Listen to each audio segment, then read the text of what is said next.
میرے پیارے آقا صلی اللہ علیہ وسلم کے پیارے دیوانوں، آج کون ہے جو ترقی نہیں چاہتا؟ آج کون ہے جو عروج نہیں چاہتا؟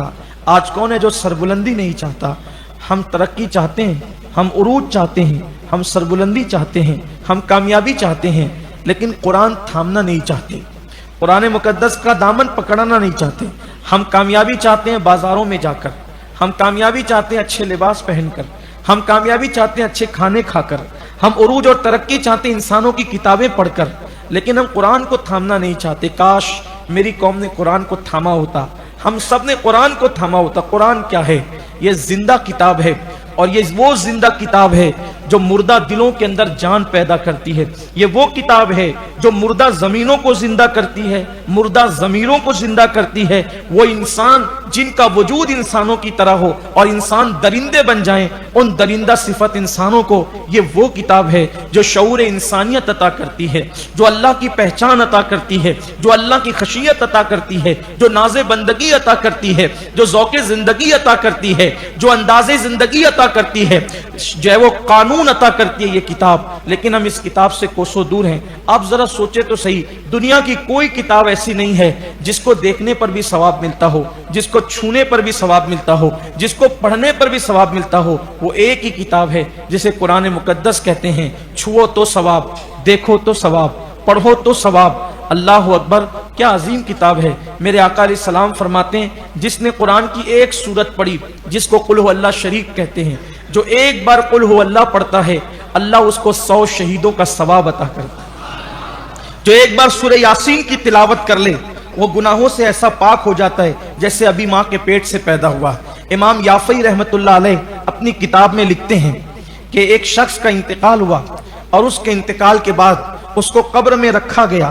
جب اس کو اس کی قبر میں رکھا گیا تو اچانک ایک دھماکے کی آواز قبر میں آئی، زوردار قبر میں دھماکہ ہوا، اور اس قبر سے ایک کالے رنگ کا کتا نکلا، اور وہ کتا نکل کر کے بھاگا۔ کالے رنگ کا کتا قبر سے نکل کر کے بھاگا۔ وہاں پر ایک اللہ کے ولی موجود تھے، سب لوگ پریشان ہو گئے، ادھر ادھر بکھر گئے۔ اس کتے کو دیکھ کر اس بزرگ نے فرمایا، تیرا برا ہو، تو کون ہے بتا؟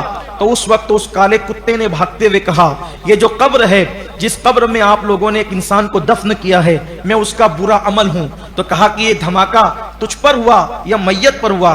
تو اس نے کہا یہ دھماکہ مجھ پر ہوا۔ تو کہا کہ تفصیل بتا۔ تو اس وقت اس نے بتایا کہ میں اس میت کا برا عمل تھا، تو میں اس کے ساتھ قبر میں گیا تھا، لیکن اس نے ایک مرتبہ سورہ یاسین کی تلاوت کی تھی، وہ سورہ یاسین اس کی قبر میں آئی، اور وہ جو دھماکے کی آواز تھی وہ اسی کی آواز تھی۔ اس نے مجھے مار کر کے بھگا دیا، یعنی برے عمل کو قبر سے نکال دیا، اور اس کے بعد اس شخص کی بخشش ہو گئی، اور اس کی قبر جنت کے باغوں میں سے باغ بن گئی۔ اندازہ فرمائیں، ایک مرتبہ سورہ یاسین کی تلاوت جب بندے کو یہ فائدہ پہنچاتی ہے، جو روزانہ سورہ یاسین پڑھے، میرے آقا علیہ السلام فرماتے ہیں، جو صبح کو سورہ یاسین پڑھتا ہے رات تک اس کی حفاظت رہتی ہے، اور جو رات کو سورہ یاسین پڑھتا ہے صبح تک اس کی حفاظت رہتی ہے۔ اگر اسی رات اس کا انتقال ہو جائے تو سورہ یاسین پڑھنے والے کو اللہ شہادت کا مرتبہ عطا فرماتا ہے۔ سورہ یاسین پڑھنے کتنا ٹائم لگتا ہے؟ اسی طرح سورہ ملک کو لے لیں، اللہ اکبر، جب کوئی بندہ سورہ ملک کی تلاوت کرتا ہے، آقا فرماتے ہیں عذاب قبر سے اگر کوئی سورت بچانے والی ہے تو اس کو سورہ ملک کہتے ہیں۔ حضرت ایک بزرگ تھے محمد ابن عیسیٰ رضی اللہ تعالیٰ عنہ، ان کو قبر کے اندر لوگوں نے تلاوت کرتے دیکھا تو پوچھا، اے اللہ کے بندے، آپ قبر میں بھی تلاوت کرتے ہیں؟ کہتے ہیں ہاں، میں اللہ سے دعا کرتا تھا، اے اللہ مجھے تو ہمیشہ تلاوت کی توفیق عطا فرما، تو اللہ نے مجھے یہ توفیق دی کہ میں مرنے کے بعد بھی اپنی قبر میں تلاوت کرتا ہوں۔ یہ کتاب ہے قرآن مقدس۔ اور اپنی گفتگو کو سمیٹتے ہوئے ایک بات کہوں، آج پوری دنیا کورونا کی بلا میں، کورونا کی وبا میں، لاک ڈاؤن کی مصیبت میں مبتلا ہے۔ ہر انسان پریشان ہے، کیا ہوگا کیا ہوگا کیا ہوگا؟ لاک ڈاؤن لگے گا، لگ تو گیا ہے، کہیں پر جو ہے وہ زیادہ شدت ہے، سختی ہے، کہیں پر کم سختی ہے، سختی تو ہر جگہ ہے۔ لوگ مر رہے ہیں، روزانہ ہزاروں جنازے اٹھ رہے ہیں۔ ان حالات میں لوگ پریشان ہیں، اور ہر بندہ سوچتا ہے اس پریشانی سے نجات ملے۔ لوگ اپنے اپنے طور پر کاوشیں کر رہے ہیں۔ میں صرف آپ کی بارگاہ میں ایک مقدمہ رکھنا چاہتا ہوں، اپنی طرف سے نہیں، اپنے نبی صادق و مصدوق غیب دا نبی صلی اللہ علیہ وآلہ وسلم کی جانب سے۔ آپ غور فرمائیں، کہ یہ جو مصیبت ہے کہ کورونا کی ہو، کاروبار کی ہو، کسی چیز کی ہو، بیماری کی ہو، کوئی مصیبت ہو، یہ ہے دنیا کی مصیبت. یہ دنیا کی مصیبت ہے. دنیا کی مصیبت زیادہ ہے یا موت کی مصیبت زیادہ ہے؟ موت کی مصیبت زیادہ ہے. کیوں؟ اس لیے کہ دنیا کی جو مصیبت آتی ہے، دنیا کی مصیبت، وہ اعمال کی وجہ سے آتی ہے. اللہ فرماتا ہے وَمَا أَصَابَكُم مِّن مُّصِيبَةٍ فَبِمَا كَسَبَتْ أَيْدِيكُمْ، کہ تم پر جو بھی مصیبت آتی ہے وہ تمہارے عمل کی وجہ سے. لیکن موت کی تکلیف کوئی ضروری نہیں ہے کہ اعمال کی وجہ سے ہو، نیکوں کو بھی آتی. اللہ کا وعدہ ہے. بلکہ آپ کو بتا دوں، اگر آپ اس کو سمجھ سکتے ہو تو موت کے وقت سب سے زیادہ اس امت میں اگر کسی کو تکلیف کا سامنا ہوا ہے سب سے زیادہ، تو وہ میرے اور آپ کے آقا مصطفیٰ جان رحمت صلی اللہ علیہ وآلہ وسلم.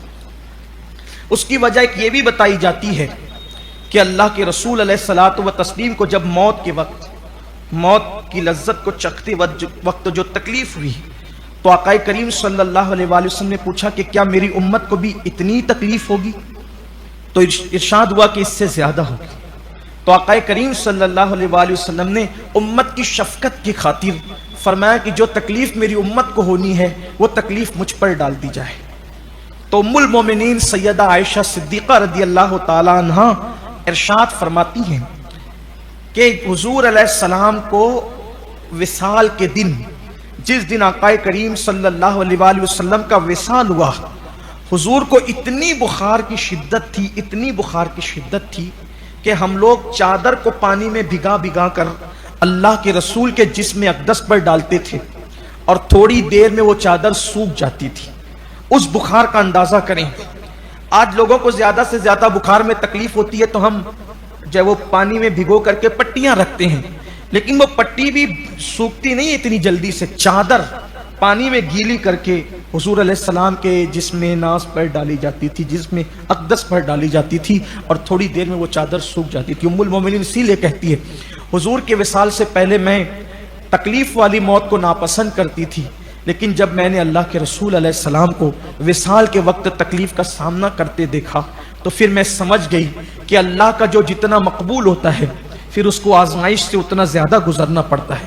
جو اللہ کا جتنا مقرب ہوتا ہے، آپ سوچو پوری کائنات کا مشکل کشا، مولا علی کا بھی مشکل کشا، جس مولا علی کو ہم مشکل کشا مانتے ہیں اس مشکل کشا کا بھی مشکل کشا جب وصال کے وقت دنیا سے تشریف لے جا رہے ہیں تو بخار کی تپش اور حرارت دیکھو، بخار کی تکلیف دیکھو. اسی طرح ایک دوسری حدیث پاک جو تفاسیر میں آئی ہے کہ ایک دن حضرت مریم رضی اللہ تعالی عنہا کی قبر پر حضرت عیسیٰ علیہ السلام تشریف لے گئے اور تشریف لے جانے کے بعد آپ نے عرض کیا امی جان میں یہ چاہتا ہوں کہ میرے اللہ نے مجھے مردہ زندہ کرنے کا معجزہ دیا، میں یہ چاہتا ہوں کہ میں تمہیں زندہ کر کے دنیا میں لاؤں، تمہیں قبر سے نکال کر دنیا میں لاؤں تاکہ تم زندہ ہو کر دنیا میں آؤ، میرے ساتھ رہو، میرے ساتھ باتیں کرو، میرے ساتھ میں تمہاری زیارت کروں.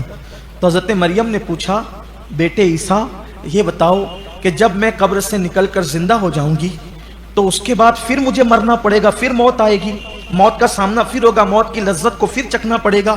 تو حضرت عیسیٰ علیہ السلام نے کہا ہاں امی، ہاں اگر تمہیں زندہ کیا گیا دنیاوی زندگی میں، عالم دنیا میں تم لوٹ کر آؤ گی تو پھر اس کے بعد تمہیں پھر موت آئے گی. اتنا سننا تھا. حضرت مریم نے کہا اے عیسیٰ مجھے دوبارہ دنیا میں نہیں آنا ہے. اس کی وجہ یہ ہے کہ پہلی مرتبہ مرتے وقت مجھے جو تکلیف ہوئی تھی اب دوبارہ وہ تکلیف برداشت کرنے کی طاقت میرے اندر نہیں ہے. یہ کون لوگ ہیں؟ یہ نمازی لوگ، جس کی نماز کی گواہی قرآن دیتا ہے نا کہ مریم نمازی تھی، رکوع کرنے والی تھی، معتکف تھی، اعتکاف کرنے والی تھی. اللہ کے برگزیدہ بندوں کو جب موت کے وقت اتنی تکلیف، یہ روایتیں ہیں، روایتوں میں آیا ہے، یہ ہے موت کی تکلیف. ایک روایت اور پڑھ دیتا ہوں تاکہ اور بات مضبوط ہو جائے. حضرت عبداللہ ابن عمرو ابن عاص رضی اللہ تعالیٰ عنہ فرماتے ہیں، عبداللہ ابن عمرو ابن عاص کہ میرے والد عمرو بن عاص رضی اللہ تعالیٰ عنہ کو جب ان کی موت کا، ان کے وصال کا وقت آیا. عمرو ابن عاص کون ہے؟ حضور کے بہت بڑے صحابہ میں سے ایک صحابی. عمرو ابن عاص کے بیٹے کہتے ہیں کہ جب میرے والد کی موت کا وقت قریب آیا تو میں ان کے سرانے تھا. میں نے کہا ابا آپ ہمیشہ کہتے تھے کہ اگر کوئی ایسا بندہ جو بہت عقل مند اور دانشور ہو اور وہ میرے سامنے مرے گا، اس کو موت آئے گی اور اس کے ہوش و حواس سلامت رہیں گے، اس کو ہوش بھی رہے گا، حواس بھی سلامت رہیں گے، تو میں اس سے پوچھوں گا کہ موت کیسے آتی ہے. کیونکہ ابھی تک ہمیں پتہ نہیں نا موت کیسے آتی ہے، نہیں معلوم ہے. جب تک ہم وہاں سے گزریں گے نہیں، ہمیں پتہ ہی نہیں ہے. کتاب میں لاکھ پڑھ لیں، کسی سے لاکھ سن لیں، لیکن کسی چیز کا اپنے پر پریکٹیکل گزرنا اور کسی چیز کو دیکھنا، جیسے ہم آگ روزانہ دیکھیں، آگ جلاتی ہے سب کو معلوم ہے، لیکن جلنے والے کو پتہ ہے کہ آگ کیسے جلاتی ہے. تو ویسی موت آتی ہے، کتابوں میں ہے، روایتوں میں ہے، لیکن جو اس منزل سے گزرے تو پتہ چلتا ہے کہ موت کس چیز کا نام ہے. تو حضرت عمرو ابن عاص کہتے تھے اپنے بیٹے عبداللہ سے کہ میں کسی مرنے والے سے پوچھوں گا، لیکن جب اس کے ہوش و حواس سلامت رہیں گے تو پوچھوں گا کہ کیسا لگ رہا ہے.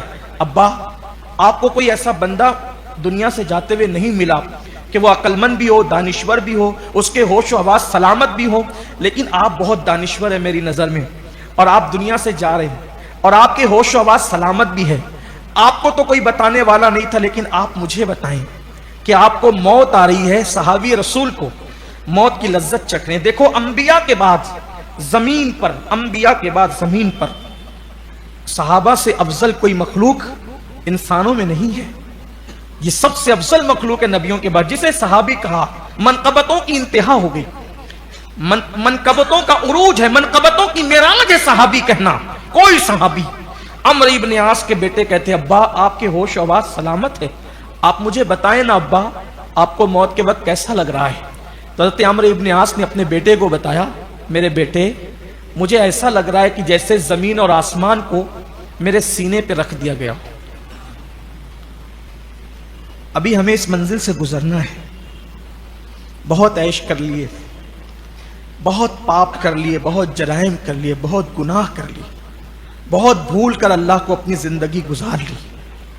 موبائل فونوں کے اندر بہت گانے بھر لیے، غزلیں بھر لیا، بہت عیش کیے. آہ کل عیش تو کیے ہم نے، آج وہ بے قرار پھرتے ہیں. ہائے غافل وہ کیا جگہ ہے جہاں 5 جاتے ہیں 4 پھرتے ہیں. موت کی تکلیف بتا رہا ہوں، قرآن کے فضائل میں پڑھنا چاہتا ہوں، لیکن اس کے لیے تمہید مجھے باندھنا پڑ رہی ہے تاکہ سمجھ میں قرآن کیا ہے. عمرو ابن عاص اپنے بیٹے سے کہتے ہیں بیٹا مجھے جو موت آ رہی ہے نا تو ایسا لگتا ہے جیسے زمین اور آسمان کو میرے سینے پہ رکھ دیا گیا ہے، اور میں اس وقت جو سانس لے رہا ہوں ایسا لگتا ہے کہ ناک سے نہیں بلکہ میں سوئی کے ناکے سے سانس لے رہا ہوں، سوئی کے ناکے سے. ہاں ہاں موت کے وقت کون سی آکسیجن اور کیسی آکسیجن، یہ موت کا حال ہے. عمرو ابن عاص کہتے ہیں کہ میں سوئی کے ناکے سے بیٹا گویا کہ سانس لے رہا ہوں، اور موت کی تکلیف ایسے ہے جیسے کسی کے پیٹ میں کانٹے کا درخت تو اگا دیا جائے اور اس کے ڈنٹھل کو نیچے سے کھینچا جائے تو اس کو کیسی تکلیف ہوتی ہے، ایسی تکلیف انسان کو موت کے وقت ہوتی. یہ ہے موت کی تکلیف. اب آپ فیصلہ کر کے بتائیں کہ زندگی کی تکلیف زیادہ ہے یا موت کی تکلیف. آپ یہی کہیں گے، سب یہی کہیں گے کہ موت کی تکلیف زیادہ ہے. دوسری بات، زندگی میں اگر کوئی تکلیف پیش آئے سب مدد کے لیے کھڑے ہوتے ہیں. اللہ نہ کرے، اللہ نہ کرے اگر میں گرنے لگوں، یہاں کھڑا کھڑا گرنے لگوں، کتنے ہاتھ ہوں گے جو مجھے سہارا دیں گے کیونکہ گرتے ہوئے مجھے دیکھ رہے ہیں. ٹھیک، کسی کا کاروبار لٹ جائے، کتنے لوگ ہوں گے جو مدد کے لیے کھڑے ہو جائیں گے. کوئی بائک چلاتے ہوئے گر جائے، ایکسیڈنٹ ہو جائے، کتنے لوگ مدد کے لیے پہنچ جائیں گے. زندگی کی کوئی تکلیف ہو ہر بندہ مدد کر سکتا ہے، لیکن موت کی تکلیف میں کوئی مدد نہیں کر سکتا. بہویں کھڑی ہیں، بیٹے کھڑے ہیں، بھائی کھڑے ہیں، ڈاکٹر کھڑے ہیں، ہے کوئی مدد کرنے والا؟ مرنے والے کی آنکھیں پھٹی ہے، گرگرے لے کر کے پڑا ہوا ہے، اس کے ہاتھ کی طاقت چھین لی گئی ہے، اس کے پیروں کی طاقت چھین لی گئی ہے، اس میں بات کرنے کی طاقت چھین لی گئی ہے. اس کی تکلیف وہی جانتا ہے، نہ کسی کو تکلیف معلوم ہے، نہ کوئی اس کی مدد کر سکتا ہے. سب سے بڑی تکلیف موت کی تکلیف ہے. اب سنو قرآن کی شان اور قرآن کا بیان. میرے آقا نے ارشاد فرمایا، سچے نبی نے فرمایا، اے لوگو جب لوگ دنیا سے جائیں یعنی سکرات میں ہو، مرنے لگے، موت کے وقت لوگوں کے پاس بیٹھ کر سورہ یاسین کی تلاوت کیا کرو، کیونکہ جب تم کسی مردے کے پاس، مرنے والے کے پاس بیٹھ کر سورہ یاسین کی تلاوت کرتے ہو تو اللہ قرآن کی برکت سے موت کی تکلیف کو آسان کر دیتا ہے۔